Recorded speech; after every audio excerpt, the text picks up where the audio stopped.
Hello dears, यहाँ पर हमारे पास एग्जांपल्स हैं यूनिट 1 से। एक्सरसाइज जो है यूनिट नंबर 1 की जितनी भी एग्जांपल्स हैं उसमें से हाफ अभी इसी वीडियो के अंदर हम करेंगे। यहाँ पर हमारे पास जो है पहली जो एग्जांपल है, यहाँ पर एग्जांपल नंबर 2 लिखी हुई है। एग्जांपल में एग्जांपल नंबर 1 के अंदर रैशनल और इरेशनल नंबर्स की एग्जांपल्स हैं, वो आप बुक से देख लें। देखिए, square root of 2 is an irrational number. इस बात को हमने प्रूव करवाना है कि square root of 2 is an irrational number. देखिए, रैशनल नंबर और इरेशनल नंबर के अंदर ये डिफरेंस है कि जो आपके पास रैशनल नंबर्स होते हैं that can be put in the form of P over Q. इसकी कुछ एग्जांपल दूंगा मैं आपको। 3/4 लिखा, -5 लिखा, 0 लिखा, -1/7 लिखा, 0 दो बार लिख दिया, फिर 1.25 लिखा और .333 लिखा। यानी इसके अंदर देखें, या तो डेसिमल आपके जो है यानी आपके पॉइंट के बाद फाइनाइट डिजिट तक है, उसके बाद या तो ये रिक्यूरिंग है और या फिर ये पी ओवर क्यू की फॉर्म में है। एक चीज़ जो मेन यहाँ पर हमने इजाफी देखनी है वो है कि जब हम किसी भी वैल्यू को पी ओवर क्यू की फॉर्म में लिखते हैं, ये स्क्वायर रूट ऑफ 2 को समझने के लिए इस बात का समझना लाजमी है जो मैं आपको पहले बता रहा हूँ कि GCD of p and q it must be equal to 1। मसलन हम एक डिजिट लिखते हैं, एक रैशनल नंबर लिखते हैं 6/18। आप देखें कि अगर इस 6/18 को ऊपर वाली को भी आप 6 पे डिवाइड कर दें, 18 को भी आप 6 पे डिवाइड कर दें, तो आपका रिजल्ट आता है 1/3 and this is simplest form. अब इसमें जो ऊपर p है नीचे q है, इन दोनों का ग्रेटेस्ट कॉमन डिवाइजर जो है वो 1 है। लेकिन इससे पहले जो हमारे पास डिजिट्स थे वो थे 6/18। ये रैशनल नंबर था 6/18 और ये अपनी लोवेस्ट फॉर्म के अंदर नहीं था। इसका हम नहीं कह सकते कि जीसीडी जो है वो आपके पास 1 है। इन दोनों का जीसीडी 6 है लोवेस्ट फॉर्म के लिए। अब देखिए, ये हमने बता दिया कि इसकी लोवेस्ट फॉर्म 1/3 है। मैं आपको एक और एग्जांपल छोटी सी देता हूँ। मैं बहुत सारी इक्विवेलेंट फ्रैक्शन लिखता हूँ। ये देखें, ये फ्रैक्शन 2/4 है जिसके अंदर दोनों को आप 2 पे डिवाइड कर दें, आपका 1/2 आ जाएगा। 3/6 है, दोनों को 3 पे डिवाइड कर दें। 4/8 है, दोनों को 4 पे डिवाइड कर दें। 5/10 है, नोमिनेटर डिनोमिनेटर को 5 पे डिवाइड कर दें, तो सबका आंसर आपका 1/4 आता है। तो these all are the equivalent fractions of 1/2 और 1 और 2 का जो जीसीडी है वो 1 है। इसका मतलब ये होता है कि ये दोनों आपके पास रिलेटिवली प्राइम हो। रिलेटिवली प्राइम का मतलब है कि उनके अंदर जो कॉमन नंबर है वो लोवेस्ट से लोवेस्ट हो। अब ज़रा यहाँ पर हम इरेशनल नंबर की बात करते हैं। मुझे उम्मीद है कि आपको इनका ग्रेटेस्ट कॉमन डिवाइज़र वाली बात जो है ये समझ आ गई होगी। अब मैं ये साबित कराता हूँ कि स्क्वायर रूट ऑफ 2 जो है ये इरेशनल नंबर है। आप यहाँ पर देखें, हम इस क्वेश्चन को कंट्राडिक्शन मेथड के साथ जो है वो सॉल्व करेंगे। कंट्राडिक्शन मेथड ये होता है कि आपके पास एक स्टेटमेंट गिवन है, आप उसका कंट्राडिक्ट सपोज करते हैं और कंट्राडिक्ट सपोज करने के बाद पता चलता है कि जो हमने सपोजिशन की है with applying the properties of mathematics that supposition is wrong.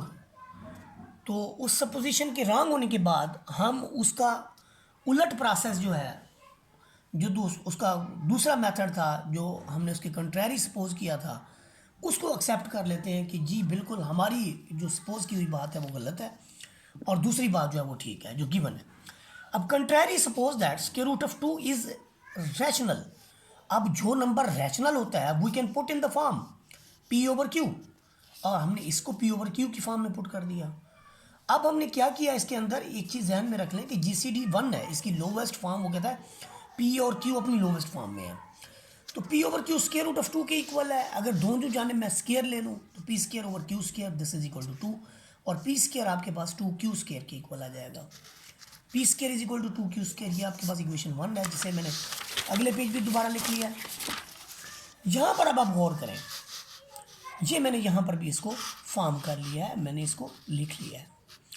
अब गौर कीजिए ज़रा, राइट हैंड साइड जो इसकी आपके पास है, राइट हैंड साइड ये वाली, ये इसका फैक्टर है 2, तो ऑटोमेटिकली पी स्केयर भी, जो आपके पास पी स्केयर है वो भी 2 की फॉर्म में है। जब पी स्केयर 2 की फॉर्म में तो उसका मतलब पी आपका वो भी इवन नंबर होगा।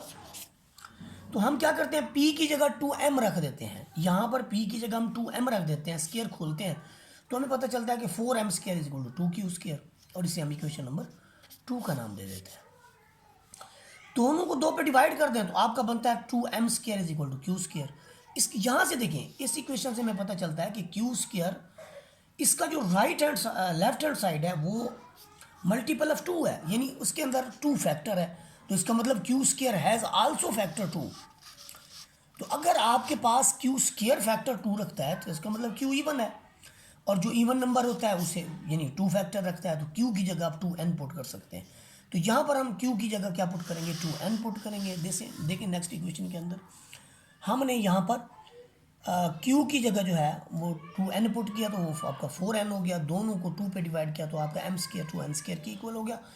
अब हम इक्वेशन नंबर 1 और 2 की मदद से देखेंगे। ये देखें यहाँ पर आप देखें, इक्वेशन नंबर 1 जो है वो ये लिखी हुई है हमने, और इक्वेशन नंबर 2 जो है वो ये लिखी हुई है। तो यहाँ से जो क्यू स्केयर की वैल्यू है, ये वाली क्यू स्केयर की ये वाली वैल्यू, ये क्यू स्केयर है 2m स्केयर की इक्वल, तो 2 ये वाला, वैसे यहाँ पर हमने क्यू स्केयर की वैल्यू पुट कर दी, ये बन गया 4m स्केयर। अब दोनों तरफ अगर हम रूट लेते हैं तो p आ गया आपका 2m की फॉर्म में, इसका मतलब p भी इवन है, यानी वो फैक्टर 2 रखता है। अब पिछले क्वेश्चन के अंदर हमने बताया था कि q जो है वो फैक्टर 2 रखता है। अभी हमने कहा जी चले मेरा, अब p जो है वो फैक्टर 2 रखता है, अगर p फैक्टर 2 रखता है तो it can be put in the form of, यानी ये आपके पास इवन नंबर है। दूसरे नंबर पे क्यू स्केयर जो है वो 2m स्केयर के इक्वल था। क्यू स्केयर की वैल्यू जब हम यहाँ पुट करते हैं तो हम देखते हैं हमारे 4n स्केयर मिलता है, और क्यू की वैल्यू हमें मिलती है 2n स्केयर की फॉर्म में, इसका मतलब क्यू भी इवन है और फैक्टर 2 रखता है। अब आपने p भी कहा कि वो फैक्टर 2 रखता है, अभी आप कह रहे हैं कि q जो है वो भी फैक्टर 2 रखता है। तो हमारी जो सपोजिशन थी, सपोजिशन हमारी क्या थी कि GCD जो दोनों का है वो 1 है। इस सपोजिशन को हम कहेंगे कि ये रॉन्ग है, ये स्टार सपोजिशन जो है ये रॉन्ग है। तो इसका मतलब क्या हुआ कि GCD जो दोनों का है वो हमने कहा था कि 1 है, लेकिन हो क्या गया कि वो 2 है।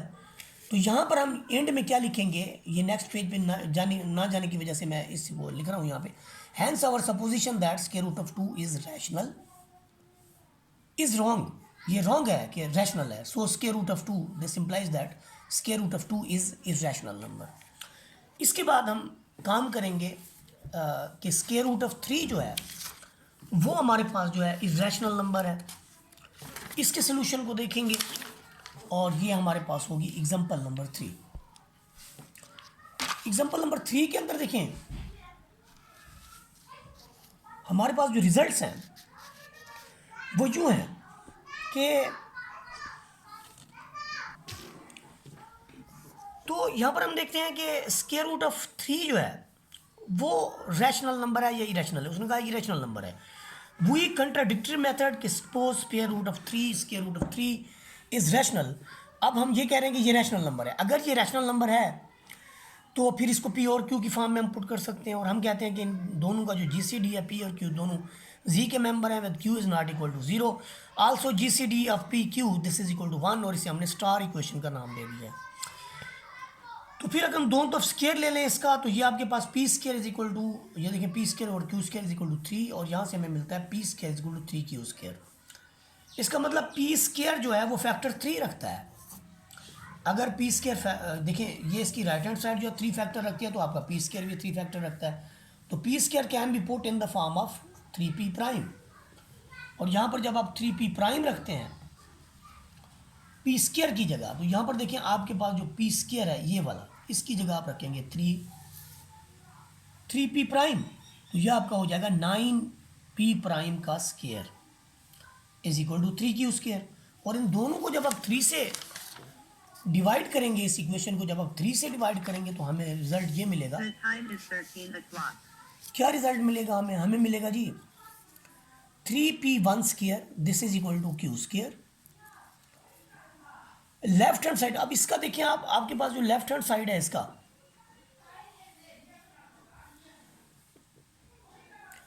ये जो लेफ्ट हैंड साइड हमारे पास है, ये आपके पास है मल्टीपल ऑफ 3। अच्छा, जब ये मल्टीपल ऑफ 3 हो गया है तो इसका मतलब जो राइट हैंड साइड है Q square that has also multiple of 3।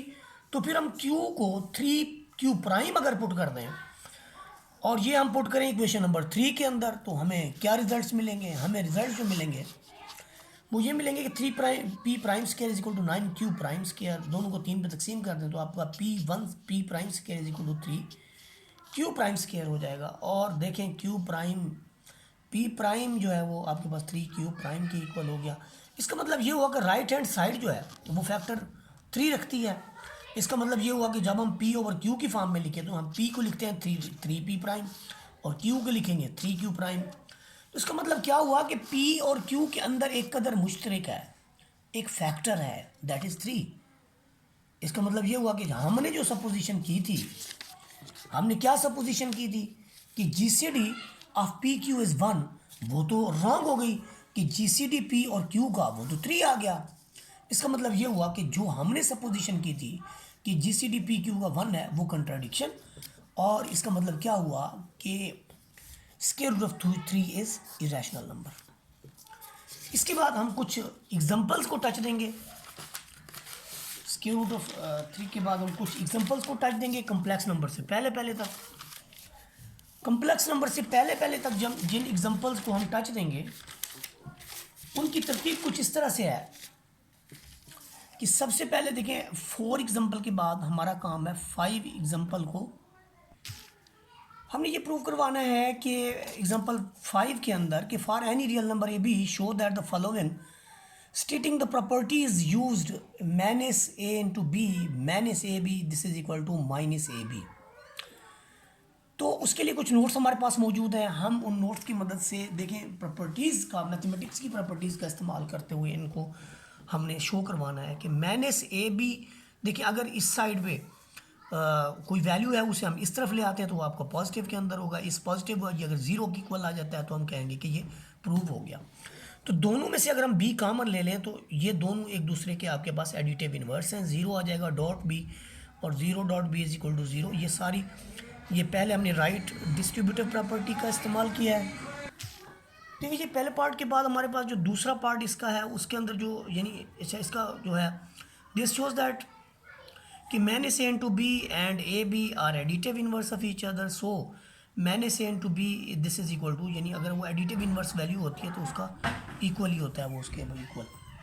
इसके बाद देखें जो नेक्स्ट हमारे पास ये है कि minus into minus a is equal to A b. आप इन दोनों वैल्यूज़ को लिखें और इसका साइन चेंज करके इस साइड पे लिख लें तो दोनों में से जो हमें कांस्टेंट मिल रहा है वो आपका यानी कॉमन जो मिल रहा है वो आपका है माइनस ए लिखेंगे तो यहाँ पे minus b into plus b, ये आपका एडिटिव इन्वर्स है एक दूसरे के, रिजल्ट जीरो आएगा। Zero multiply by something is equal to zero. जब इन दोनों का सब्ट्रैक्शन जीरो के इक्वल होता है तो हम कहते हैं कि ये दोनों आपस में इक्वल हैं। तो ये हमारे पास एग्जाम्पल 5 थी। अब हम बढ़ेंगे जी एग्जाम्पल नंबर 6 की तरफ। एग्जाम्पल नंबर 6 के अंदर हमारे पास जो है यहाँ पर गिवन है पेज नंबर 10 के ऊपर है कि ए और B this is equal to C over D if and only if A D is equal to B C. ये principle of quality of fraction है। दूसरा आपके पास 1 over A dot 1 over B this is equal to 1 over A B. ये rule of product है fraction का कि आपका नोमिनेटर से मल्टीप्लाई होता है, डिनोमिनेटर जो आपका है वो डिनोमिनेटर से मल्टीप्लाई होता है। उसके बाद हमारे पास है A over B dot C over D. ये भी उसी तरह से रूल ऑफ प्रोडक्ट फ्रैक्शन है। ए ओवर बी ये multiplying the fraction by some constant है, इसको गोल्डन रूल ऑफ फ्रैक्शन कहते हैं। उसके बाद A over B over C over D ये आपके पास क्रॉस मल्टीप्लिकेशन में चला जाता है कि ए जो है वो आपका लास्ट वन से मल्टीप्लाई होगा, बी जो है वो सेकंड वाला थर्ड से और लास्ट वाला लास्ट से। ये इस तरह से है। ये देखिए कि हम ये लिखते थे कि ए रेशो बी प्रोपोर्शनैलिटी डाल के हम लिखते थे सी रेशो डी, और फिर हम इसमें क्या करते थे पहले को आखिरी से और मिड वाले को ए को डी से और बी को हम सी से मल्टीप्लाई कर देते थे। तो ये उसी तरह का रूल ही है, ये rule of quotient of fraction आप इसको कह सकते हैं। आगे इसके सोल्यूशंस हैं। सोल्यूशन का क्या क्राइटेरिया है कि आपके पास ए ओवर बी है ये जो बी और डी का एलसीएम है, एलसीएम से आप इसको मल्टीप्लाई कर दें, इधर भी आप एलसीएम से मल्टीप्लाई कर दें, तो बी और बी आपके एक दूसरे के एडिटिव इन्वर्स हैं, ये कैंसिल हो जाएंगे। उसके बाद जो आपको मिलेगा उस पर गौर करें ज़रा, बी और डी में ये इसके बाद यहाँ पर डी और डी जो है वो एक दूसरे के मल्टीप्लिकेटिव इन्वर्स हैं, यहाँ से आपको ये चीज़ मिलेगी। और ओवरऑल आप देखें जब आपने उसकी लेफ्ट हैंड साइड ली तो आपके पास क्या रिज़ल्ट आया, A dot B is equal to C into this. और उसके बाद देखिए यहाँ से हमें क्या यानी इसका मिला रिज़ल्ट कि B dot D this is equal to C dot B, और डी से डी आपका कैंसिल हो जाएगा। यहाँ पर आपके पास A D is equal to B C, ये प्रूफ हो गया। उसके बाद देखिए A over B is equal to C over D, ये उसने फिर उसकी यानी ये एक चीज़ प्रूफ हो गई। दूसरी बात अब हम लेंगे, दूसरी बात का सलूशन जो है वो लेंगे। तो दूसरी बात हमारे पास थी 1 over A dot 1 over B this is equal to A dot 1 over A dot B dot 1 over B. ये दोनों आपस में यानी इसको जो है मल्टीप्लिकेशन की जा रही है। एक वैल्यू आपके पास ये वाली है, एक वैल्यू आपके पास ये वाली है। एसोसिएटिव लॉ लगाने के बाद दोनों का रिजल्ट जो आपके पास 1 आता है, क्योंकि वो आपस में मल्टीप्लिकेटिव इन्वर्स हो जाते हैं, ये और ये एक दूसरे के मल्टीप्लिकेटिव इन्वर्स हो जाते हैं। तो 1 over A B is equal to 1 over A dot 1 over B, ये left hand side is equal to right hand side आ गई। उसके बाद आपके पास प्रॉपर्टी नंबर 3 है। प्रॉपर्टी नंबर 3 के अंदर देखें आपके पास है A over B dot C over D. तो आप क्या करें, इसके अंदर जो आपके पास कम्यूटेटिव लॉ के तहत जो ए आपके पास ए है उसको 1 ओवर बी से ज़रब दे दें, जो आपके पास सी है उसे 1 ओवर डी से ज़रब दे दें। अब आप क्या करेंगे, इसके अंदर बी और डी का जो है यहाँ पर ये डिस्ट्रीब्यूटिव प्रॉपर्टी है, ए और सी को आपको कम्यूटेटिव प्रॉपर्टी है ए और सी डॉट 1 ओवर डी। उसके बाद उसने क्या किया है कि ए सी को पहले ले आया, ए बी को बाद में। तो ये 1 को 1 से ज़रब दो होगा, ये कम्यूटेटिव प्रॉपर्टी है। कम्यूटेटिव प्रॉपर्टी जो है वो क्या होती है, A B is equal to B है। एसोसिएटिव क्या होती है कि A into B C this is equal to A B into C. इन प्रॉपर्टीज़ का इस्तेमाल किया गया है। उसके बाद ए सी और 1 over B D that is equal to, अब देखिए ए सी का डिनोमिनेटर 1 है तो ए सी 1 से मल्टीप्लाई होगा, और बी डी आपका जो है वो भी 1 से मल्टीप्लाई होगा।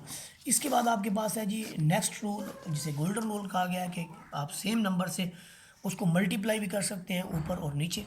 तो जब आप मल्टीप्लाई कर सकते हैं तो इसमें आएगा ए के साथ हम के ए लगा लेंगे, बी के साथ हम के बी लगा लेंगे। तो A over B is equal to A over B dot 1 लिख लें। अब 1 की जगह आप दोनों इनके मल्टीप्लिकेटिव इन्वर्स लगा दें। अब देखिए जहाँ 1 हो ना वहाँ कोई भी आपस में पेयर लगा सकते हैं मल्टीप्लिकेटिव इन्वर्स का।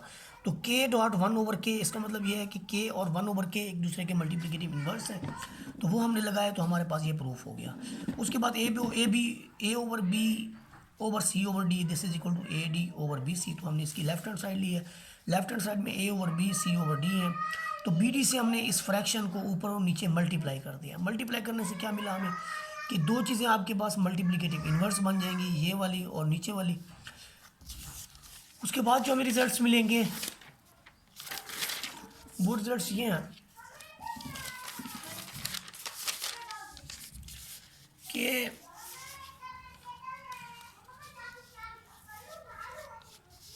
यहाँ से देखिए A D cross 1 over B dot 1 over D, ये B C dot 1 over B 1 over D. तो एंड में आपके पास रिजल्ट जो आपके पास है, यहाँ से ये मल्टीप्लिकेटिव इन्वर्स हैं एक दूसरे के, तो सी ओवर डी आ जाएगा। इधर आपके पास ए ओवर बी है तो A over B is equal to C over D. तो ये बात प्रूफ हो गई। जो हमारे पास यानी एग्जाम्पल नंबर 6 जो है उसका भी जो सलूशन है वो कंप्लीट हो गया। वीडियो अगर आपको अच्छी लगी हो तो लाइक शेयर और सब्सक्राइब कर दें। जज़ाकल्लाहु खैर।